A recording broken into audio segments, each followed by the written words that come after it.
Ողջույն, Բուն TV-ի եթերում դիլեմա հաղորդաշարն է եւ ես Արեգ Քոչինյանն եմ։ Հարգելի հեռուստադիտողներ, 2025 թվականը մոտենում է իր ավարտին եւ մենք այսօր կքննարկենք եւ ձեզ կներկայացնենք 2025 թվականի ընթացքում Հայաստանի ներքաղաքական գործընթացների եւ ընտրական գործընթացների ամփոփումը։ Եվ իմ հյուրերն են քաղաքական գիտությունների դոկտորներ Ռոբերտ Ղևոնդյանը, բարև ձեզ, շնորհակալություն հրավեր ընդունելու համար, եւ Տիգրան Մուղնեցյանը, բարև ձեզ, շնորհակալություն հրավեր ընդունելու համար։ Անցնող տարին հարուստ էր ինչպես ներքաղաքական տարբեր գործընթացներով, հիմնականում այսպես պայքարի տրամաբանության մեջ ընթացող, այնպես էլ բուն ընտրական գործընթացներով մենք ունեցանք մի քանի թիմ ընտրություններ, որոնց վրա երևի թե ճիշտ կլինի ասել ամբողջ համակարգը փորձարկվեց, պատրաստելով ամեն ինչ ուրեմն 2026 թվականին սպասվող խորհրդարանական ընտրություններին, որոնց նշանակությունն ու ազդեցությունը դժվար է գերագնահատել Հայաստանի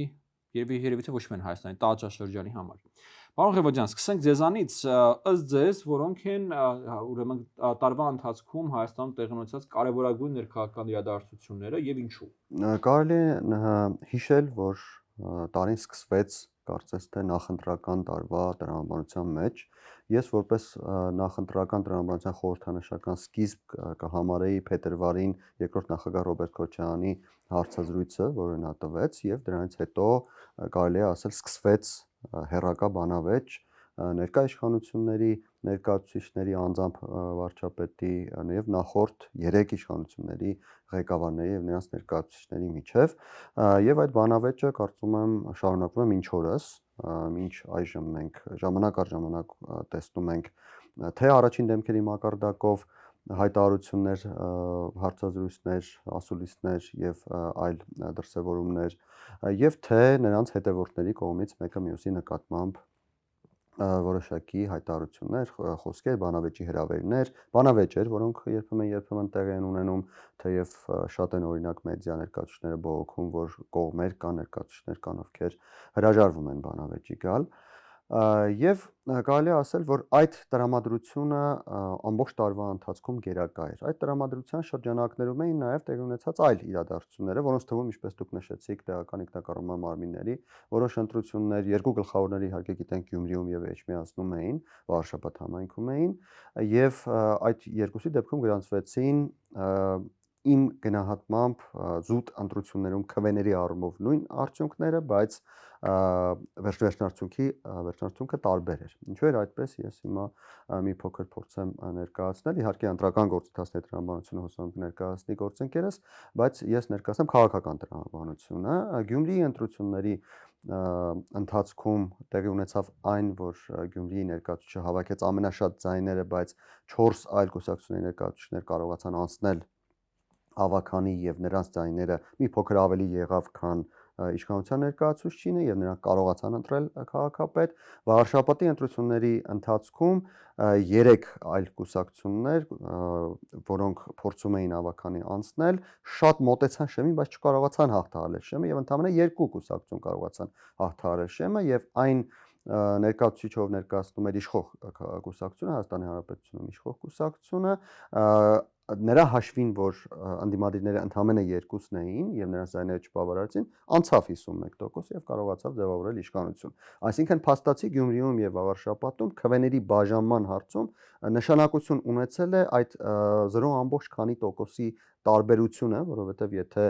մյուս կուսակցություններն անցնեին այդ 4% շեմը Վարշապատում, կարող էր կրկնվել Գյումրիի սցենար եւ ընդհակառակը, եթե Գյումրիում այն 4-ից 2-ը չկարողանային հաղթահարել 4.1% էր տալ կուսակցություններից մեկը 3.99 լիներ, ապա բնականաբար այդ ձայները կանցնեին համամասնաբար անցնող կուսակցությունների ներկայացուցիչներին եւ իշխող կուսակցության ներկայացուցիչը կարողանար 51% հաղթահարել եւ միանձնյա իշխանություն ունենալ, ինչպես Վարշապատում է տեղի ունեցել։ Այս երկու թիմ ընտրությունները եւս տեղի ունեցան իմ նշած քաղաքական տրամաբանության մեջ, նախընտրական տարվա տրամաբանության մեջ եւ այն տրամաբանության մեջ, որ բոլորը պատրաստվում են 2026 թվականին սպասվող հերթական ընտրություններին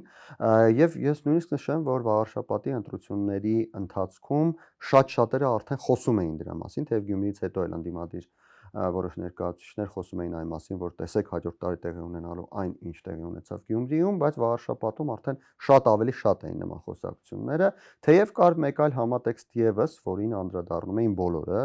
եւ ընտրություններից հետո հատկապես իշխանության ներկայացուցիչները ավելի ու ավելի շատ էին խոսում դրա մասին եւ այդ համատեքստը իշխանության որոշ ներկայացուցիչների վերնախավի եւ եկեղեցու ներկայացուցիչների եկեղեցու վերնախավի հակասությունն է, որը եւս ամբողջ տարվա ընթացքում կարևորագույն նշանակություն ունեցավ Հայաստանի ներքաղաքական դաշտում եւ ոչ միայն ներքաղաքական դաշտում, պետք է նշել, որ եկեղեցու հետ կապված որոշ գործընթացներ նաեւ մենք տեսնում ենք, որ արտաքին քաղաքական ազդեցություն են ունենում Հայաստանի Հանրապետության վրա, տեսեք, օրինակ Ռուսաստանում կան փորձագետներ, կան նույնիսկ պաշտոնյաներ, ովքեր ժամանակ առ ժամանակ խոսում են հայ առաքելական եկեղեցու մասին, խոսում են Հայաստանի ներքաղաքական դաշտում իշխանության ներկայացուցիչներ, եկեղեցու ներկայացուցիչներ հակասության մասին եւ այսպիսով փորձում են ազդեցություն ունենալ գործընթացների վրա։ Այս գործընթացը մի փոքր ավելի մեծ զարգացում ունեցավ ամռանը, ինչպես մենք հիշում ենք, երբ պարզվեց, որ կան որոշակի խնդիրներ օրենքի հետ կապված եկեղեցու ներկայացուցիչների գործողությունների հետ։ Մեկ դեպքում մենք արդեն գիտենք, որ հստակ հանցագործություն կա դատական ակտ եւ մենք կարող ենք ասել, որ Միքայել Աջափահյանի գործողությունները արդեն որակվել են որպես հանցագործություն եւ այստեղ համեմատության կանխավարկածի խնդիր չկա։ Ինչ վերաբերում է մյուս դեպքերին, եւս մի քանի հոգևորական գիտենք, որ գտնվում են կալանքի տակ եւ նրանց նկատմամբ գործընթաց է տեղի ունենում, նրանց վերաբերյալ կան կասկածներ, այստեղ գոյություն ունի ամերիկյան կանխավարկածի հիմնադրույթը աշխատում է, կան կասկածներ, որ նրանք հանցագործություններ են կատարել եւ գլխավոր խնդիրը, որի վերաբերյալ գործընթացը դեռևս իրավական գործընթաց է տեղի ունենում, դա կազմակերպումն էր Հայաստանի ներսում ինչ-որ ահաբեկչական գործողության, որի վերաբերյալ հիշում ենք, որ հրապարակվեցին տվյալներ առ այն, որ ցանկանում էին ավտոբուսների վրա ներկեր լցնել, էլեկտրահաղորդման գծեր կտրել եւ այլն, թե դա ինչքանով է հիմնավորված եւ ինչքանով կապ ունի այն մարդկանց հետ, ովքեր գտնվում են կալանքի տակ, իհարկե քննությունը ի վերջո բարձի եւ դատական ակտից հետո կարողանանք հստակ խոսել այդ մասին, բայց այն, որ նման տեղեկություններ կան եւ այդ տեղեկությունները հանրային են, ցույց է տալիս, որ քաղաքական դաշտում այդ իմ նշած նախընտրական տրամաբանությունը այնուամենայնիվ միակ ելք որպես եւ միակ պայքարի դաշտ չի ընկալվել եւ եղել են ուժեր, այդ թվում հավանաբար քաղաքական ուժեր, որոնք փորձել են նաև այլ ճանապարհներով, որոշ դեպքերում օրենքի հետ չհամընկնող ճանապարհներով Հայաստանում իշխանություն ստանալու գործընթացներ ծավալել, ինչը ի պատիվ Հայաստանի իրավապահ մարմինների կանխվել է եւ մենք փաստացի 2025 թվականը ավարտում ենք առանց ցնցումների լեգիտիմ իշխանության պայմաններում եւ տեսնենք թե 2026 թվականին մեզ ինչ է սպասվում։ Մի քանի բան ես կհավելեմ, առաջինը ամբողջ տարվա ընթացքում ըստ էության գրում էին խոսակցություններ արտահերթ խորհրդարանական ընտրությունների հնարավորության մասին, մենք պետքա փաստենք, որ դրանք տեղի չունեցան եւ ամենայն հավանականությամբ տեղի չունենան նաեւ 26 թվականի ընթացքում։ Սա երևի թե շատ կարևոր մի այսպես փորձություն էր, որի միջով Հայաստան անցավ, որտեղ հեղափոխությունից հետո Հայաստանում մենք արդեն ոչ մի կերպ չենք վերադառնում նորմալ բնականon ընտրական գործընթացներին, ըստ էության երկու անգամ Հայաստանում տեղի ունեցավ արտահայտ խորհրդարանական ընտրություն եւ շատ կարեւոր է որպեսզի Հայաստանը վերադառնար բնականon ցիկլի մեջ, ինչը կարծես թե տեղի ունենում եւ դա նույնպես շատ կարեւոր ներքաղաքական զարգացում էր։ Երկրորդ կարեւոր իրադարձությունը, որ ես կուզեի հավելել, դա ռուսաստանցի միլիարդատիրոջ մուտքն էր Հայաստանի քաղաքական դաշտ, որը կարծում եմ նույնպես բավականին կարևոր փոփոխություն է լանդշաֆտի առումով, այսպես ասենք, որովհետև եթե նախկինում օրինակի համար ուժային կենտրոններ քաղաքական որպես այդպեսին, որոնք ռեալ ունակ էին ընտրելու ընտրվելու, դա ներկաներ նախկիններ այդ դիսկուրսներ, հիմա այստեղ ամեն դեպքում հայտնվել է մեկ այլ ուժ, որը թեպետ ունի ասոցիացիաներ նախկինների հետ, թեպետ ղեկավարվում է ըստ էության միևնույն աշխարհաքաղաքական կենտրոնից, բայց ամեն դեպքում նույնական չէ եւ այսպես ասենք, նույնական չէ նախկինների ուրեմն ավելի կոնկրետ Սուրժ Սարգսյանի եւ Ռոբերտ Քոչարյանի հետ, սա նույնպես կարծում եմ կարևոր մի իրադարձություն է։ Թեև ներառում է նրանց աշխատակազմից, նրանց հետևորդների։ Դրա համար ասում նույնական չեն, դրա համար չօգտագործեցի նույնաբովանդակ չեն, այլ նույնական չեն, այո։ Եվ բացի աշխատակազմից պետք է ֆիքսենք, որ աշխարհաքաղաքական ուրեմն նույն կենտրոնն է ներկայացնում։ Նույն կենտրոնն է ներկայացնում, այո, դա պարտադիր պետք է երևի թե արձանագրել։ Եկեղեցու հետ կապված ես կուզեի հավելեի իմ կողմից մի այսպիսի միտք, որը ուզում եմ հանրայնացնել, ես չեմ կարծում, որ Հայաստանում կա խնդիր համակարգային հայ առաքելական եկեղեցու հետ եւ դրա նվիրվածության հետ պետությանը, այսպես ասենք, իդեպ հետխորհրդային պետություններ կա, որտեղ այդպիսի խնդիր կա եկեղեցու հետ կապված, համակարգային խնդիր կա եկեղեցու հետ կապված։ Ես կարծում եմ, որ Հայաստանում մենք երբ որ ասում ենք, որ կա այսպիսի հարց կա 7 հոգու հետ, եթե շատ անկեղծ ասեմ, իմ կարծիքով խնդիրը 7 հոգու մեջ է եւ այդ 7 հոգու հարցը լուծելու պարագայում եկեղեցու եւ Հայաստանի Հանրապետության միջև որևէ այլ տարաձայնություն եւ որևէ այլ հարց թե ում է նվիրված եկեղեցին եւ ում շահերն է առափորձում առաջ տանել եկեղեցին չի առաջ։ Անպայման նշենք, որ այդ 7 հոգու հարցը լուծելը նշանակում է նրանց հոգեվոր ծառայությունից հեռացնել, որովհետեւ չեն համապատասխանում։ Դա կարող են այդպես որակել։ Չէ, պարտադիր նշենք, թե սպասում են նման արտահայտություն։ Համաձայն եմ ձեզ։ Այստեղ երևի թե կանգ առնենք, հիմա փորձենք ընտրական գործընթացներին անդրադառնալ, հետո կշարունակենք։ Պարոն Մողնեցյան, համաձայն։ Հետաքրքիր միտք նշեցիք այն մասով, որ սա կարծես փորձարկում էր 26-ից առաջ, բայց պետք է նշել նաև էլի հետաքրքրորեն, որ 25-ի ընտրական գործընթացները իրականում սկսվեցին 24-ի դեկտեմբերին, 24-ի դեկտեմբերին ընտրական օրենսգրքում ու այլ օրենքներում հարակից փոփոխություններ տեղի ունեցան, որոնք ըստ էության նախապատրաստում են 26-ի ընտրությունների կարգավորումներն ու ինստիտուցիոնալ միջավայրը։ Նաև հետաքրքիր է, որ այդ փոփոխությունները պետք է մտնեին ուժի մեջ ապրիլի 1-ին, սակայն մինչ ապրիլի 1-ը մարտի 31-ին կարծես տեղի ունեցան Գյումրիում եւ Փարաքարում արտահերթ ընտրությունները ավագանների, որոնք ըստ էության դեռ հին կանոններով էին աշխատում։ Եթե շատ ընդհանուր նկարագրել այդ փոփոխությունների բովանդակություն, պետք է նշել, որ շատ խնդիրներ, որոնք բարձրացվել էին իրենց, այսպես ասած, առաջադեմ լուծումները գտան, բայց նաև խնդիրներ կային, որոնք ավելի խորացվեցին, համասնավորապես դա կուսակցությունների ֆինանսավորման մասով է, թափանցիկության նվազման եւ վերահսկողության թուլացման ինչ-որ տարեր կա, բայց դեռ մինչեւ 26-ը քննարկումներ կան, 26-ի խորհրդարանական ընտրությունը եւ այդ փոփոխությունների պատուհանը դեռ չի փակվել եւ կարծես թե նաեւ ինչ-որ կամքի դրսեւորում կա այդ փոփոխություններն ու թափանցիկությունը վերականգնելու վերահսկողության։ Ինչ վերաբերվում է բուն ընտրություններին, այսինքն կարելի է, այսպես ասած, ընդհանուր գծերը գտնել, որոնք նաև շատ հավանաբար կտեսնենք 26-ի խորհրդարանական ընտրություններին եւ ամենահետաքրքիր դրվագներից մեկը ոչ արդյունքների, այլ պրոցեսուալ մասով դա կեղծ դիտորդության հանգամանքն է, այսինքն տեսանք, որ այսինքն կեղծ դիտորդությունը կամ դիտորդական կազմակերպությունները, որոնք իրական դիտորդական չեն, նպատակ չունեն ոչ թե ընտրությունների որակը գնահատելու, այլ որևէ կողմի նկատմամբ քարոզչություն կամ առասարակ հակաքարոզչություն են անում, որ ընտրական օրենսգրքում նույնպես ձևակերպված է որպես քարոզչություն, Հայաստանում վաղուց կա, բայց նման համակարգային ստրուկտուրալ բնույթ ունեցող, այսպես ասած, ռեսուրսներ ունեցող եւ ի հայտ եկող ոչ թե միայն ընտրություններից առաջ, այլ այսպես ասած կայուն գործունեություն ծավալող չի եղել, եւ շատ, այսինքն մի քանի դիտորդականների նույնիսկ զեկույցներում կարելի է գտնել, որ այդ կեղծ դիտորդական կազմակերպությունների ներկայացուցիչները աջակցում էին տարբեր ուժերի, նույն ընտրատեղամասերում դիտորդների վարկն է շատ ավելի վստահված անձին բնորոշ վարկ։ Այս իմաստով խնդիր ունենք, որովհետև օրենսդրական դաշտը գուցե հստակ չի կարգավորում այդ ամեն ինչը եւ շատ հավանական է, եթե ոչինչ չփոխվի, 26-ին էլ ականատես լինենք նույն խնդրին, երբ որ ընտրատեղամասերում կլինեն դիտորդներ, օրինակ նույն Գյումրիի մասով ինչն էր խնդիրը, երբ որ Երևանում այդքան մեդիա ռեսուրս ունեցող տարբեր կեղծ դիտորդական կազմակերպություններ տպավորություն էին ստեղծել, որ Գյումրիում խայտառակ խախտումներ են, շատ դեպքերում սխալ մեկնաբանելով օրենքը, չեմ ասում միտումնավոր, վստահաբար չի, որ միտումնավոր, գուցե չիմացության պատճառով, բայց տպավորություն էր, որ այսինքն ընտրությունների արդյունքների լեգիտիմությունը կասկածի տակ էր դրվում։ Արդյունքում տեղի ունեցավ ընդդիմադիր թեկնածուի ընտրվելը քաղաքապետի պաշտոնում, համայնքի ղեկավարի, եւ այդ նարատիվները ուղղակի կորան, այո, այսինքն դաշտից կորեցին, Եթե իրանց տեխնացունա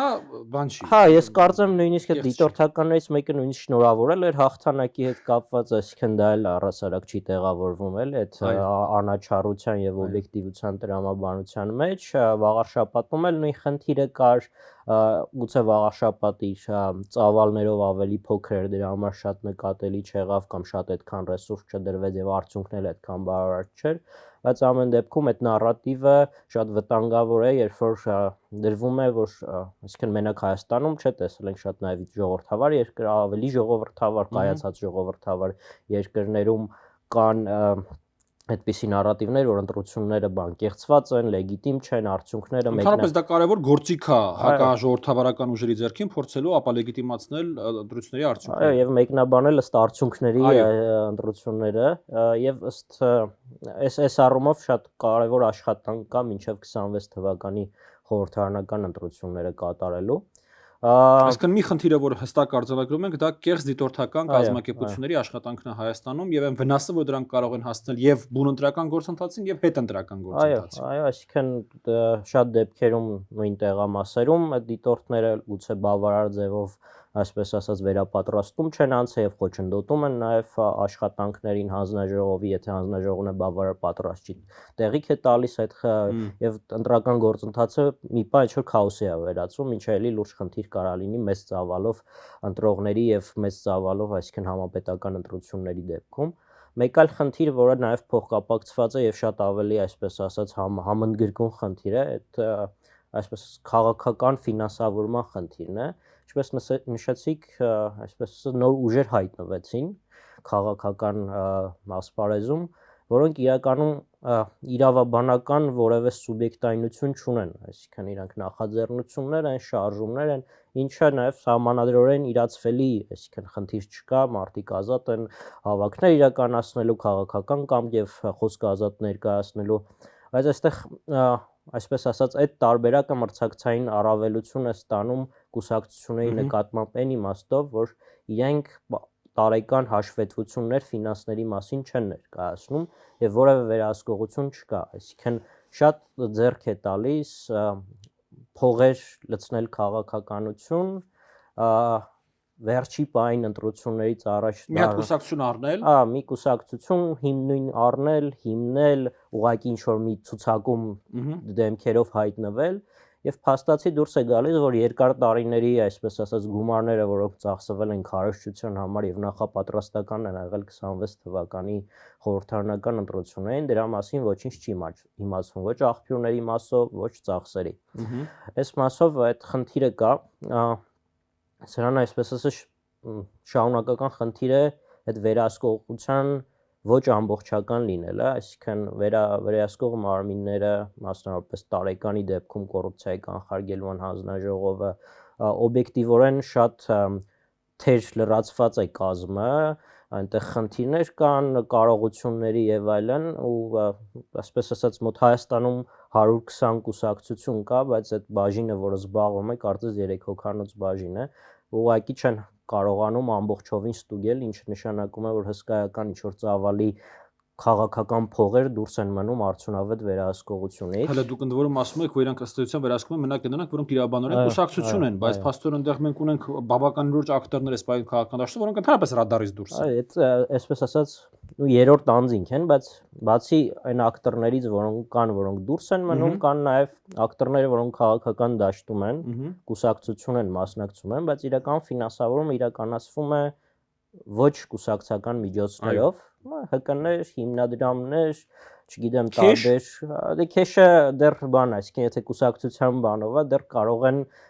գտնել վերահսկող մարմինները, եթե լավ աշխատեն, այսինքն կուսակցություն գործունեություն ուսումնասիրեն, տեսնեն, չգիտեմ, հավաքանում, Facebook-ում միջոցառումներ կազմակերպում, ուրեմն ինչ-որ փող ծախսվել ամեն դեպքում, բայց երբ որ դա արվում է ՀԿ-ների հիմնադրամների միջոցով, որոնք օրինակ նույն կուսակցության ղեկավարը կամ ղեկավարի հարազատը բարեկամ այդ հիմնադրամի խորհրդում նախագահ կամ անդամ է, եւ տեսնում ենք մարզերով այցելություններ, երիտասարդների հետ հանդիպումներ, այդտեղ հարց է առաջանում, ինչու է այս քարոզչությունը արվում այս ճանապարհով եւ ողջամիտ կասկած է առաջանում, որ այստեղ քաղաքական ֆինանսավորման թափանցիկությունը այսպես թաքուն պահելու խնդիր են ունեցել, նպատակ են ունեցել։ Այս մասով ինչի է կարևոր, ինչի է շեշտվում այս խնդիրը, որովհետև այս իրավիճակով են գնալու 26-ի ընտրություններին, այսինքն այդ գումարները ծախսելով եւ հանրությունը չիմանալով պատրաստվելու է ընտրել ու այսր այդ կապված նաեւ այն խնդիրը կա, որ արդեն օրենսդրական փոփոխությունների պատճառով ըստ էության հանրությունը որոշակիորեն զրկվում է իմանալուց, թե քարոզարշավը ընտրությունների ժամանակ ովքեր են ֆինանսավորում։ Մենք տեսնելու ենք, որ կուսակցությունը փոխանցել է գումարի նախընտրական հաշվին, բայց թե ովքեր են փոխանցել այդ փողը կուսակցությանը այդ ժամանակահատվածում հանրությունը տեղյակ չի լինելու։ Գուցե սա ուրեմն տարեկան հաշվետվություն։ Այո, որը տեսնելու ենք 27 թվականի գարնան օրինակ, այս մասով գուցե դեռ փոփոխություններ լինեն, հուսանք հասարակությունը դրան փորձում է, այսպես ասած, ջատագովել այդ փոփոխություններին, բայց այստեղ կարևորը, որովհետև սա միջազգային նաև կարևոր ստանդարտ ու նորմ է, որովհետև ընտրողի կարևոր իրավունքն է հասկանալ, որովհետև շատ դեպքերում գուցե ընտրողին վանի ինչ որ օդիոս կերպարների հանգամանքը ֆինանսավորելու կամ այլ, այսինքն ինչ որ ուժեր, որոնք ներկայանում են, չգիտեմ, ինչ որ քաղաքական հայացքների հարող, բայց տեսնում ես, որ լրիվ հակառակ մարդիկ են իրեն ֆինանսավորում։ Այսպեսի այտենց բազում խնդիրներ կան։ Գուցե անցնենք այլ թեմաների եւ ես արդեն առանձին հենց վաղարշապատի եւ Գյումրու արդյունքների եւ այլ ընթացքի մասին եւս կխոսեմ։ Պարոն Ղևոն ջան, հիմա փորձելով քաղաքական, այսպես ասանք, դաշտ բերել այս խոսակցությունը,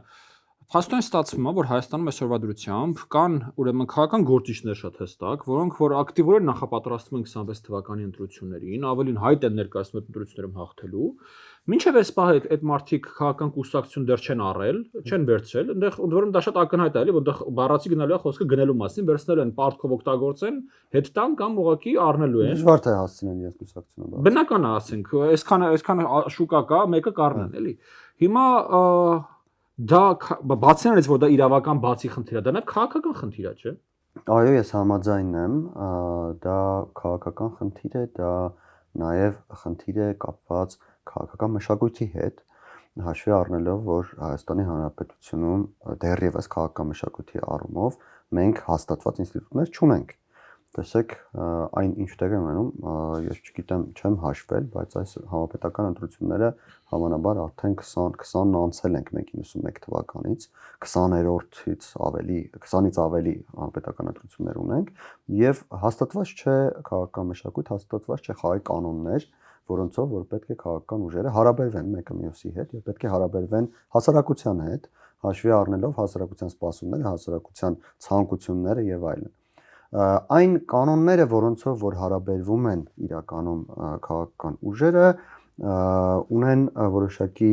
ալիքային դրսևորումներ կապված այդ քաղաքական ուժերի հնարավորությունների եւ արտաքին քաղաքական դաշտում որևէ կողմի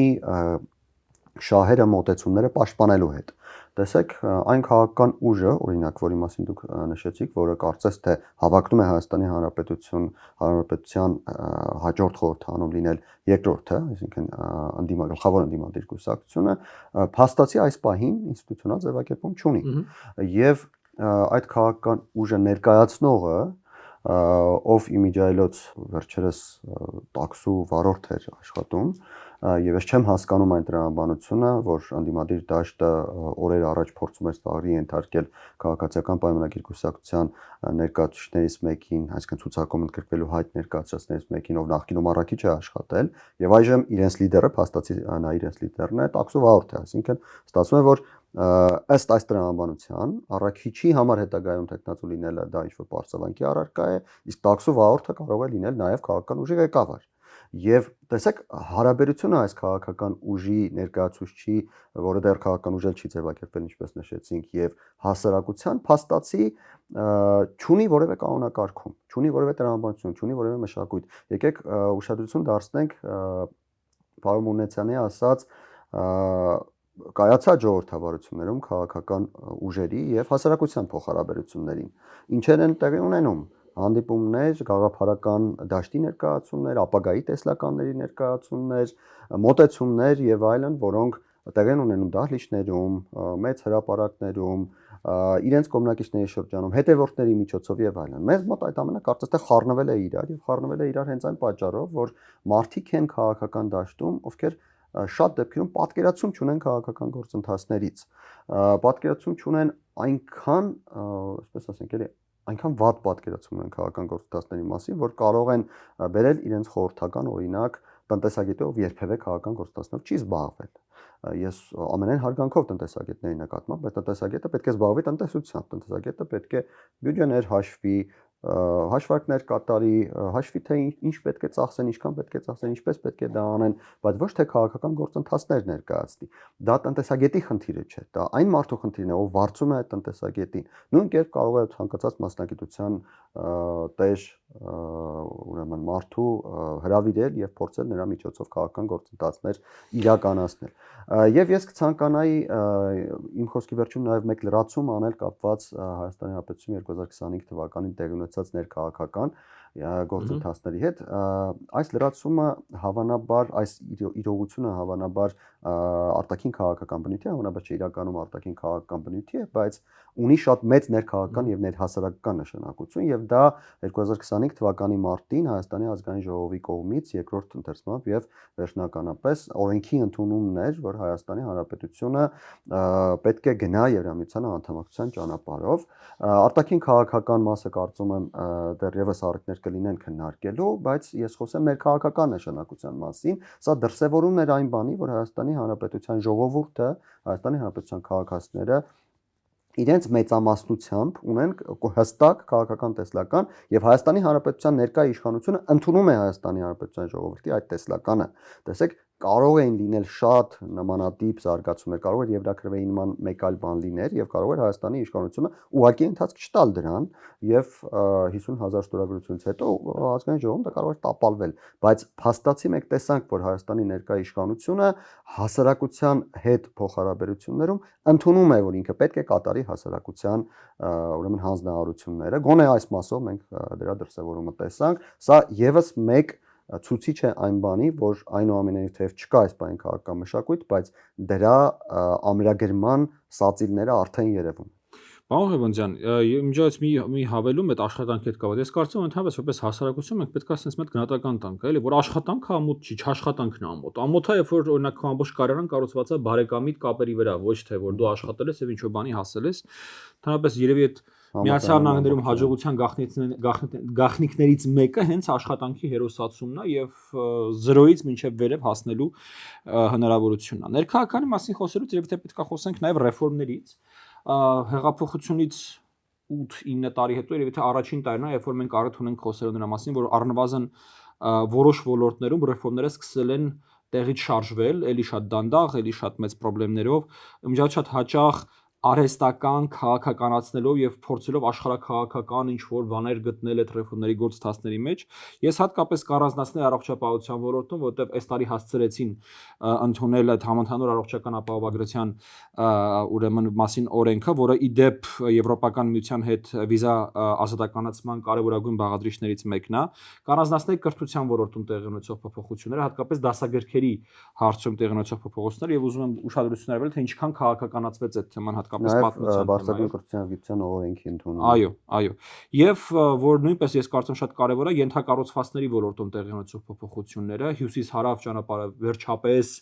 առնվազն եւս մի տրանշ մոտենում է իր ավարտին, թեպետ դա եթե ճիշտ եմ հիշում, պետք է 2019-ին ավարտված լիներ։ Ի դեպ սա երևի թե լավագույն ցուցիչն է Հայաստանում անցնող տասնամյակների ընթացքում պետական կառավարման որակի, որովհետեւ ընդհանրապես պետությունը իրականում 3 բանի մասին է՝ ենթակառուցվածքներ, պաշտպանություն եւ հասարակական կյանքի համակեցության կազմակերպում։ Հիմա պաշտպանությունը իր խնդիրները ունի, ենթակառուցվածքները իր խնդիրները ունեն ու ընդհանուր առմամբ դա երևի թե Հայաստանում կառավարման լավագույն գնահատականն է։ Պարոն Մողնեցյան, ինչպես դուք նշեցիք, տարվա ընթացքում եղել է 2 կարևոր ընտրական գործընթաց, մեկը դա Գյումրի եւ Փարաքիար համայնքներում տեղի ունեցած ընտրություններն են եւ երկրորդը դա Վաղարշապատ խոշորացված համայնքում տեղի ունեցած ընտրություններն են։ Նախ Վաղարշապատի հետ կապված մի այսպիսի հարց ունեմ։ Ընտրություններից կարճ ժամանակ առաջ ըստ էության տեղի ունեցավ համայնքի կազմի փոփոխություն, խոշորացված համայնքը էլ ավելի խոշորացվեց, ինչպես դա ազդեց ընտրությունների արդյունքների վրա եւ ընդհանրապես ժողովրդավարական գործընթացների տեսանկյունից ինչքանով է ընդունելի նման մոտ ժամանակահատվածում տեղի ունեցած փոփոխությունները, սա առաջին հարցը, եւ երկրորդ հարցը դուք նշեցիք երկու դաս, որոնք որ կարևոր էին դուրս բերել այդ թիմ ընտրությունների օրինակներից, իսկ ինչ բան կասեք, որ օրինակ դուք որպես փորձագետ նկատել եք որպես խնդիր, բայց դեռևս շարժ չկա այդ ոլորտում փոփոխությունների։ Վերջի մասից սկսենք, այդ նկատված խնդիրների մասով էլ շարժեր չկան, որը խոսեցին, կեղծ դիտորդություն, երրորդ անձանց ֆինանսավորում, բայց այդ հույսը, այսպես ասած, դեռ չի մարել։ Մի խնդիր կա, որի մասին ես ինքս եմ վաղուց խոսում, թե կենտրոնական ընտրական հանձնաժողովի ներկայացուցիչներին, թե կոռուպցիայի կանխարգելման հանձնաժողովի ներկայացուցիչներին, թե խորհրդարանում պատգամավորներին, այս մասով նշել եմ 21-ի օրենսդրական փոփոխություններ տեղի ունեցան, որ 26-ի խորհրդարանական ընտրությունների ժամանակ անցողիկ շեմը փոխվում է, կուսակցությունների համար նվազեցվում է 5-ից դառնում է 4%, դաշինքների համար դառնում է, եթե 2-3 կուսակցությունից է 8, եթե ավել 10, 4 եւ ավելի դեպքում։ Այստեղ որն է խնդիրը, նախ, այսինքն տրամաբանությունը պարզ է, որ դաշինքները ավելի քիչ են ձևավորվել, որտեղ դաշինքների համար ավելի բարձր շեմեր են նախատեսվել։ Հիմա դա սա լավ է վատ, այլ քննարկում է, ինձ թվում է վատ է այն իմաստով, որ քաղաքական դաշտը կարիք ունի իրար հետ համագործակցելու, սա հակառակն է խրախուսում, բայց այլ խնդիր է, երբ որ մենք ունենք մի այլ դրույթ, որտեղ ասում է, որ ընտրական ցուցակում կարող է ներգրավել մինչև 30% ոչ այդ կուսակցության անդամ։ Հիմա ինչա տեղի ունենալու մեծ հավանականությամբ 26-ի ընտրություններին ֆորմալ առումով կուսակցական ցուցակներ, փաստացի դաշինքներ։ Այսինքն լինելու են, չգիտեմ, մի կուսակցության ընտրական ցուցակ, որի առաջի օրինակ 10 հոգին տարբեր կուսակցության առաջի դեմքեր են։ Ընդ որում օրենքում սահմանափակում չկա, չէ՞, 30%-ը որտեղ կարանեն։ Այսինքն կա 500 հոգանոց ցուցակ լինի մոտ։ 500 չէ, որտեղ ավելի քիչ է ցուցակը, առավելագույնը ինչքան է։ Այսինքն 300 հոգանոց ցուցակ կարա, որի 30% հենց առաջին համարն են այլ տեղից։ Առաջի 100-ը կարող է լինել այլ, եթե ենթադրենք կուսակցությունը առնում են, այդ էլ խնդիր է, այսինքն կարա առաջի 100 հոգին ոչ կուսակցական մարդիկ լինի, դուրս գա դա կուսակցական ցուցակ է։ Բայց կարող է լինել այդպես, որ բոլոր այտենց հավանական անցողիկ տեղերը, այսինքն առաջի 10 հոգին պայմանական տարբեր կուսակցությունների առաջի դեմքեր են, եւ փաստացի դաշինք, եւ նա մեր ընտրական օրենսգիրքով դաշինք չի համարվել, որտեղ դաշինքի համար պետք է երկու կամ անդամ կուսակցությունների ղեկավար մարմինների որոշում դաշինք կազմելու, եթե դա չկա, ուրեմն դաշինք չէ։ Այս նշանակում է, որ կուսակցությունները փորձելու են խուսափեն այդ բարձր անցողիկ շեմից, համատեղելու են ռեսուրսները եւ ավելի մրցակցային առավելություն են ստանալու նրանց հանդեպ, ովքեր այդ մենակով են գնում ընտրությունները։ Այդտեղ բացի այդ ուրիշ բան կա, խնդիր կա, այն է, որ պետությունից կուսակցությունները փող են ստանում եւ ստանում են այն պարագայում, եթե 2% խորհրդարանական ընտրություններում 2%-ից ավել են հավաքել։ Իսկ դաշինքները ստանում են իրենց անցողիկ շեմը հաղթահարելու դեպքում։ Այսինքն կուսակցությունը նույնիսկ այս դեպքում է հակված կուսակցությունով գնալ, նույնիսկ ցանկում տարբեր մարտիկ ներառելով, գոնե այդ 2%-ը հաղթահարել 5 տարի փող ստանալ, բայց չմրցակցել, մասնակցել խորհրդարան անցնելու համար։ Այստեղ շատ բան ոչ արդար ինձ թվում է քաղաքական կարգավորումներ են ձևավորվել մասնակիցների նկատմամբ, բայց վերադառնալով հարցի մյուս մասին, ընտրությունների եւ Փարաքար Գյումրիի եւ Վաղարշապատի, այս մասով մի հետաքրքիր բան կարելի է նկատել Գյումրիի եւ Վաղարշապատի մասով, երկու ընտրություններն էլ, այսպես ասած, նախաձեռնվել են իշխող քաղաքացիական պայմանագիր կուսակցության կողմից, ինչու, որովհետև փաստացի երկու դեպքում էլ ավագանիում քաղաքացիական պայմանագիր կուսակցությունը կարող էր ընտրել համայնքի ղեկավար ավագանու իր կազմից եւ շարունակել հերթական, այսպես ասած, մինչև հերթական ընտրությունները, որոնք պետքա տեղի ունենային 26-ի աշնանը։ Այդ ճանապարհով չգնացին, այսինքն նիստերը, այսպես ասած, տապալվեցին միտումնավոր ավագանու, որպեսզի գնան արտահերթ,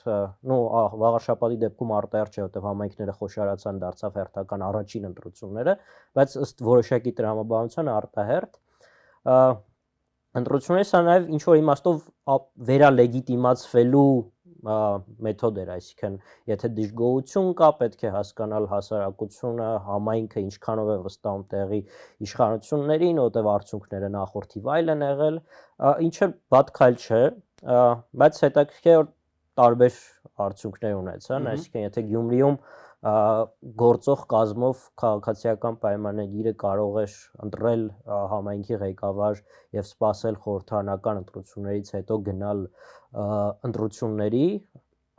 այս դեպքում ընտրեցին արտահերթի ճանապարհը եւ այնտեղ ընտրվեց Վարդան Ղուկասյանը, որը բնականաբար քաղաքացիական պայմանագրի պլաններում չէր մտնում, որ Գյումրիում այդ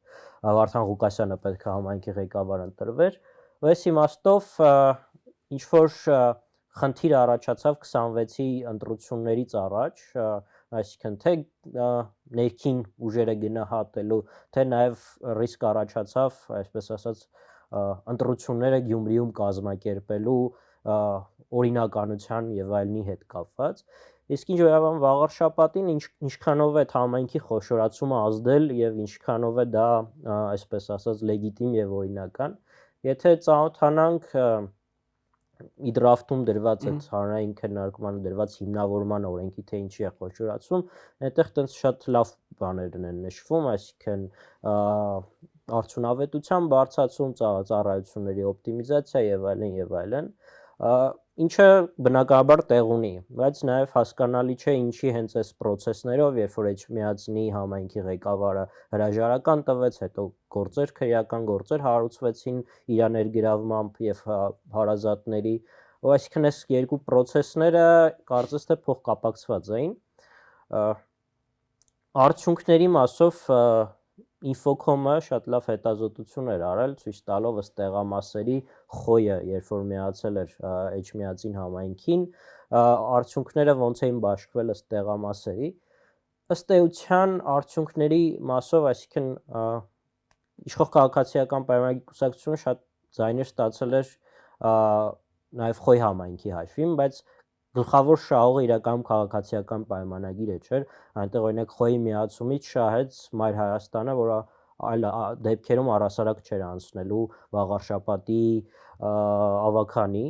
նաև այդ դեպքում կանցնեին այլ ուժեր, կանցներ օրինակ Հանրապետություն կուսակցությունը, Ազատ դեմոկրատներ կուսակցությունը, եւ ըստ էության այդ նախընտրական քարոզչության շրջանում բարձրացրած դիսկուրսի վերլուծությունը ցույց է տալիս, որ նույն գոնե Հանրապետությունը չէր երգում, որ պատրաստ է քաղաքացիական պայմանագրի հետ կոալիցիոն քաղաքի համայնքի կառավարումը ստանձներ, ինչը նշանակում է, որ ըստ էության, այսինքն Գյումրիի սցենարը, այսպես ասած, չէր կրկնվելու վաղարշապատում, որովհետև համագործակցող ուժեր կային եւ արդյունքներն էլ բավարար էին նաեւ իշխանությունը պահելու համար եւ վերընտրվելու։ Ինչ վերաբերվում է, այսպես ասած, այդ ինչքանով է դա լեգիտիմ, շատ դժվար է գնահատել, այսինքն եթե արդյունքներով ենք դատում, տեսնում ենք, որ այնպես չի, որ միայն արդյունքը տենց կորդինալ փոփոխություն մտցրեց, բայց այստեղ հարցը այլ է, որ տեխնացուն ներկայացնում էր խոյ համայնքը, ժամանակին եղել է խոյ համայնքի ղեկավարը Արգիշտի Մեխակյանը, եւ հարցը այլ դեմքով ներկայանալու դեպքում ինչ արդյունքներ կլինեն, այդտեղ է դժվար գնահատել։ Ինչ որտեղ կարելի է այն ամերիկյան հայտնի են gerrymandering ասածին նմանացնել, երբ սահմանները այնպես են գծվում, որպեսզի ինչ որ տեխնացուի ընտրվելու շանսերը ավելի մեծ լինեն։ Ըստ էության նույն ԱՄՆ-ում այս հարցը դեռ տենց հստակ կարգավորված չէ, սահմանադրական դատարանը այնտեղ գերագույն դատարանը գտել է, որ պետք է անաչառ, ոչ թե քաղաքական գործիչները դրանով զբաղվեն, անաչառ հանձնաժողովները, այստեղ հիմա ունենք, որ որոշակի անաչառություն կա, պետական մարմինը, որը արել է դա, այսինքն տարածքային կառավարման նախարարության նախաձեռնությամբ է եղել եւ այլն։ Առնվազն ենթադրվում է, որ պետք է լինի անաչառ։ Այո, այսինքն այդ երկու բաների համընկնումը, այսինքն այդ վաղարշապատ համայնքի ղեկավարի պաշտոնի դադարեցումը, հեռացումը քաղաքական դաշտից, ինչպես ինքը անվանել, ինքնակամ հեռացումը եւ այդ վարչատարածքային օրենքում փոփոխությունները, թիմ օրենքում փոփոխությունները համընկան, որը գուցե համ կարելի ասել լավ առիթ էր այդ նախաձեռնելու, համ էլ գուցե նաև նպաստում էր որոշակի տեխնացուի համար շանսերի ավելացմանը։ Պարոն Ղևոնդյան, 25 թվականում Հայաստանի ներքաղաքական դաշտի դեպի թե մի բնորոշ գիծ դարձած էլեմենտներից մեկը դա այդ ծայրահեղ տարբեր իրականությունների ձևավորումն է, գիտեք, հենց մեկ տպավորություն է, որ երկու լրատվական ես նայում, օրինակ, նույն իրադարձությունն են, չէ, լուսաբանում 170 աշճան տարբեր պատկեր ես տեսնում, երբ որ երկու լրատվականին միևնույն իրադարձության լուսաբանումն ես տեսնում։ Ու կարծես գիտեք, ստեղծվել է երկու քաղաքական ճամբար, որոնք որ երկուսն են ստեղծել են իրենց քաղաքական իրականությունը։ Այս երկու քաղաքական ճամբարներին հետևող մարդիկ ապրում են տարբեր երկրներում, ապրում են տարբեր քաղաքական իրականության մեջ եւ նույն հարցի վերաբերյալ ունեն 170 աշճան տարբեր պատկերացում։ Սա ինչ որ զուտ հայկական ֆենոմեն է, թե դա աշխարհում եղել է, լինում է, շարունակաբար կրկնվում է եւ ինչ լուրջ վտանգներ է սա իր մեջ պարունակում։ Ասեմ, որ բավական հետաքրքիր է այդ ֆենոմենը ուսումնասիրել դիսկուրս վերլուծության տեսակետից, որը քաղաքական վերլուծության մեթոդներից մեկն է, ընդ որում ուսումնասիրելու ընթացքում մենք կարող ենք տեսնել, որ ինչպես դուք նշեցիք, դա զուտ հայկական ֆենոմեն չէ, դա բնորոշ է որոշ տարածաշրջանների։ Նման իրավիճակ է օրինակ Ռուսաստանում, մինչև վերջերս նման իրավիճակ էր, մինչև որ Ռուսաստանում սկսեցին այդ օտարերկրագործակալի օրենքի հիման վրա խնդիրներ ստեղծել անկախ լրատվականների համար կամ ընդդիմադիր լրատվականների համար, որոշները նրանցից դուրս են եկել Ռուսաստանից եւ աշխատում են այլ երկրներից եւ շարունակում են հնարավորության չափով անաչառ լրատվություն տալ, որը իսկապես տարբերվում է նրանից, ինչ ռուսական Կրեմլի ենթակա լրատվականներն են մատուցում եւ մյուսները, որոնք մնացել են Ռուսաստանում, փորձում են խուսափել օրինակ իրենց մեդիայի նկատմամբ բռնություններից, որոնք տարածված են Ռուսաստանում։ Փառք Աստծո, Հայաստանում իրավիճակն այդպեսին չէ, Հայաստանում դրսևորումները ընդհանրապես կարելի ասել մարդու կամավոր այդ դաշտ մտնելու հնարավորությունների դաշտում են եւ որևէ մեկը չի պարտադրում մեկ այլ լրատվականի որևէ լրատվություն չտալ կամ տալ այս կերպ կամ այն կերպ եւ ավելին որևէ մեկին չի պարտադրվում սպառել այս լրատվականի, բայց ոչ մյուս լրատվականի տված տեղեկությունը, բայց Հայաստանում կա մի հատված, մարդկանց մի հատված, որը Փառք Աստծո շատ փոքր է, որպեսզի կարողանա ազդեցություն գործել որոշումների կայացման գործընթացի վրա, կա մարդկանց մի հատված, որը գաղափարական, կացութաձևի, նախկին հիշողությունների եւ այլնի հետ կապված հարցերի պատճառով սպառում է բացառապես այդ լրատվականի տված տեղեկությունը, ինչը մի կողմից խնդիրներ է ստեղծում իրականության ընկալման հետ կապված, մյուս կողմից այդ մարդկանց որոշ մարդկանց երկի ոչ բոլորին այդ մարդկանց որոշ մասին դարձնում է ագրեսիվ։ Այդ ագրեսիվությունը երբեմն ուղղորդվում է որոշակի ուղղություններով, այսինքն իրականացում է հոգեբանական ճնշում այդ մարդկանց նկատմամբ, այդ մարդիկ մենք տեսել ենք նման դրսևորում օրինակ 2024 թվականի ամռանը, երբ նրանցից որոշներին փորձ արվեց ներգրավել ագրեսիվ գործողություններում եւ խնդիրներ առաջացան կապված օրենքի հետ, ես ցանկանում եմ հիշեցնել հունիսի 12-ին ազգային ժողովի վրա հարձակումը փաստացի։ Ես կարծում եմ, որ օրինակ այդ հարձակումը երկար ժամանակ այս տեխնոլոգիաների միջոցով նախապատրաստված էր, այսինքն նրանք գիտեին, որ կան մարդիկ, ում մեջ ներարկվել է ագրեսիվությունը եւ այդ մարդկանց ագրեսիվությունը կարելի է դրսևորել տվյալ ձևով։ Այսօր եւս մենք ունենք ձեր նշած խնդիրը, այսօր եւս կան լրատվականներ, որոնք ամեն ինչ փորձում են ներկայացնել էմոցիոնալ ազդեցություն գործելու հնարավորության ձևով։ Ես նշեմ, որ շատ դեպքերում բացարձակ կեղծ տեղեկություն են տալիս։ Եկեք հիշենք, որ վերջերս խոսում էին այն մասին, թե Հայաստանում շուտ մզկիթներ են կառուցվելու, ընդհանրապես օրեր առաջ խոսակցություն գնաց, թե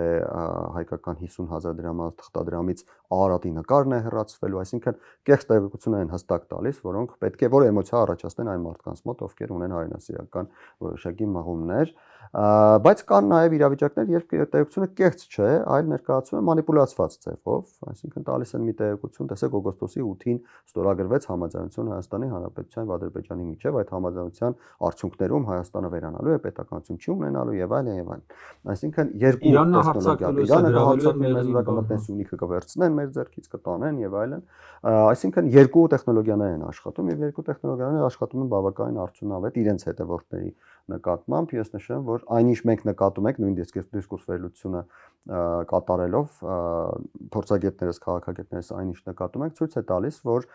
որոշակի առումով այո արդյունավետություն կա եւ դա հնարավորություն է տալիս իրենց կապիտալացնել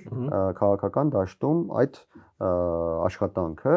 ինչի արդյունքն է այն, ինչի մասին մենք խոսեցինք, այն, որ Հայաստան եկած միլիարդատերը ներգրավելով Ռոբերտ Քոչարյանի եւ Սերժ Սարգսյանի հետևորդների, ընտրազանգվածի եւ նաեւ մասնագետների որոշակի հատվածին այսօր իրական հավակնորդն է անդիմադիր տեղը վերցնելու եւ փաստացի խոսելով արդեն 2026 թվականի ակնկալիքների մասին նշենք, որ մեծ հավանականությամբ որևէ մեկ այլ քաղաքական ուժ չի կարողանալու մրցակցել նրանց հետ անդիմադիր տեղերը վերցնելու հարցում, եթե ստացվի այդպես հուսանք, քանի որ Հայաստանի Հանրապետության շահերից է բխում, որ այլ գաղափարական դաշտի ներկայացուցիչ կհայտնվի ազգային ժողովում, նա ընդհանրապես կարողանալու է անցնել շեմը, բայց չի կարողանալու մրցակցել երկրորդ տեղի հարցում եւ սա հենց այդ տեխնոլոգիայի այդ աշխատանքի արդյունքն է, եթե դա տեղի չունենար, ապա այսօր նրանք գուցե երկրորդ տեղն էլ չկարողանային վերցնել։ Եվ խոսելով 2026 թվականի սպասումների մասին, արդեն ես կցանկանայի այսպես ամփոփելով մեր զրույցը, նշեմ, որ գլխավոր սպասումը իհարկե խորհրդարանական ընտրություններն են, որոնց կանխատեսումն այն է, որ Հայաստանի գործող իշխանությունը նորից կարողանալու է ստանալ ժողովրդի մանդատը եւ շարունակելու է իրականացնել իր ծրագրերը, ինչից հետո հավանաբար Հայաստանի Հանրապետությունում ներքաղաքական դաշտում շատ կլինեն խոսակցություններ եւ գործընթացները կապված սահմանադրության փոփոխության հետ, իսկ մինչեւ 2026 թվականի խորհրդարանական ընտրությունները ես կանխատեսում եմ, որ կհանգուցալուծվի իշխանության ներկայացուցիչների եւ եկեղեցու որոշ ներկայացուցիչների միջև հակասությունը, ամենայն հավանականությամբ կհանգուցալուծվի ավելի թույլ լեգիտիմության առումով, ռեսուրսների առումով, հասարակական աջակցության առումով, ավելի թույլ կողմի պարտությամբ, իսկ այդ թույլ կողմը ձեր նշած այդ 7 հոգեվորականներն է։ Շնորհակալ եմ։ Ես երկու բան եմ ուզում ասել ամփոփելով հաղորդումը։ Առաջինը այդ դիխոտոմիկ իրավիճակի տրամաբանության մեջ, երբ որ տենց երկու կարծես իրականություն է ստեղծվում։ Կողմերից մեկի հիմնական գործիքը իմ կարծիքով վախն է, վախի սերմանումն է, որ այ ամեն ինչ կործանվում, ամեն ինչ, չգիտեմ, հեսա Սյունիքն են տալու, հեսա Տավուշն են տալու, իդեպ այդ Տավուշը տալը շատ այսպես բան էր դարձել, գիտեք, այդ սահմանազատման սահմանագծման գործընթացի ժամանակ նշանային էր դարձել, որ այ Տավուշը տալիս են։ Հիմա էլ այդ նույն խոսակցությունը, ասա Սյունիքը տալիս են, որտեվ թրիփով նախատեսված է, որ Սյունիքը տալու են, Հայաստանը կործանվում է եւ այդ վախն է դարձել իրենց կարևոր գործիքը, մարդկանց անհանգստությունները, մարդկանց հատկապես 20 թվականի ու 20-ից 23 թվականի տեղ ունեցած ողբերգական իրադարձությունների կապիտալիզացումը եւ այլն, այստեղ մի հորդոր երևի թե մեր հասարակությանը որ պետք է տալ, դա չվախենալն է եւ փորձել իրադարձություններին սառը գլխով ու կշռադատված կերպով մոտենալը, դա առաջինը, եւ երկրորդը դուք ինձ համար ամենակարևոր խնդիրներից մեկին դիպչեցիք, պարոն Ղևոնդյան, դա Հայաստանի քաղաքական դաշտում ընդդիմության ուրեմն դերի ընդդիմության հատվածի կարծես օկուպացված լինելն է կամ ուրեմն հայտնի քաղաքական աշխարհակաղակական կենտրոնի սպասարկողների կողմից կամ քաղաքական իդիոտների կողմից, ապուշ բառը չեմ ասում, որտեղ ասում են դա վիրավորական է, բայց քաղաքական իդիոտը առնվազն քաղաքական տերմին է, եւ Հայաստանի համար երևի թե ամենակարևոր խնդիրը դա Հայաստանի քաղաքական դաշտում ուրեմն Հայաստանակենտրոն ընտրվելու ունակ adekvat ռեսուրսների տիրապետող ընդդիմադիր ուժի ձևավորումն է, հայտնվելն է, մինչև դա տեղի չունենա, այն զարգացման փուլը, որում այսօր Հայաստանի քաղաքական դաշտը գտնվում է, առաջընթաց այլևս չի ունենալու։ Քանի դեռ Հայաստանում տեղի չունենա ընդդիմափոխություն, այն հորիզոնականը, որում որ Հայաստանը հայտնվել է, դրանից առաջ մենք այլևս չենք գնալու։ Եվ սա իմ համար թե այս տարվա ամենամեծ բաց թողումն է կամ ամենամեծ խնդիրն է, որ դա տեղի չունեցավ այս տարի, եւ թե հաջորդ տարվա ամենամեծ ուրեմն ակնկալիքն է եւ ամենամեծ սպասելիքն է, որ դա տեղի կունենա առնվազն հաջորդ տարի։ Շնորհակալ եմ պարոն Այք հրավեր ընդունելու եւ քննարկմանը մասնակցելու համար, հարգելի հեռուստադիտողներ, մենք շարունակելու ենք մեր աշխատանքները հաջորդ տարվա ընթացքում եւ փորձելու ենք ուրեմն թե Հայաստանի ներքաղաքական, թե արտաքին քաղաքական, թե անվտանգության եւ թե այլ հարցերի վերաբերյալ մեր հարգարժան փորձագետների հետ քննարկելով դες տեսակետները ներկայացնել եւ աշխատել միասին։ Լավ եղեք, կհանդիպենք հաջորդ կիրակի 19:00